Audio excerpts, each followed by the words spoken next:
Deməli, bu məsələdə amonium karbonat deyir. Amonium karbonat NH4. Amonium bilirsiniz ki, NH4-dür.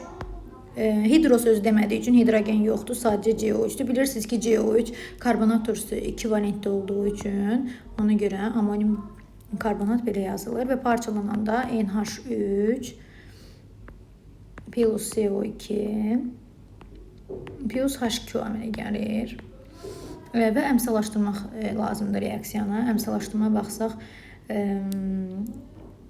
karbon, azot 2 dənə olduğu üçün bura 2 yazsam, karbonun bir dənədir 1, hidrogenə baxaq, 2-ni 4-ə vururam 8, burada 2-ni 3-ə vururam da 6, burada da 2, hər iki bərabərdir. Oksigenə baxam 3 dənə burada bərabərdir. İndi kütlənin zamandan asılı qrafiki olduğu üçün kütlə NH3 2 vur 17 44, bu isə 18. 2-ni 17 vuranda 34 qram eləyir. Hansının kütləsi daha çoxdur? Təbii ki, 2-ni 17 vuranda 34 qram eləyir. 44 qram daha çoxdur. Ona görə bu CO2-dir. Sonra 34 qram, yəni NH3. Daha sonra isə su, yəni H2O.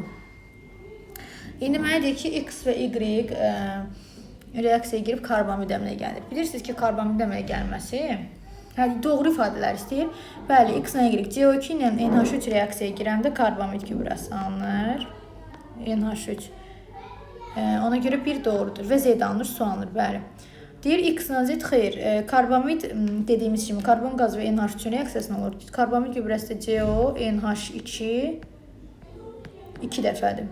Sonra deyir ki, X üzərinə, X-im CO2-dir, C gələndə, CO2-nin üzərinə C gələndə alınır CO, bəli, əmsallaşdıranda da 2, düzdür. Sonra deyir ki, Y-in üzərinə, yəni NH2 üzərinə O2 gələndə katalizator iştirakında NO əmələ gəlir, bəli, düzdür. Katalizator iştirakında NO əmələ gəlir, temperaturda N2.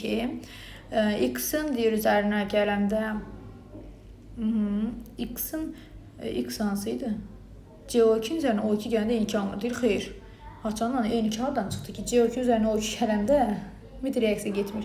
Z-imiz isə H2O-dur deyir. H2O-nun atomlaşma reaksiyası yoxdur, bilirsiniz ki, ona görə səhvdir. Doğru ifadələrimiz 1, 3 və 4 oldu. Cavab oldu A variantı.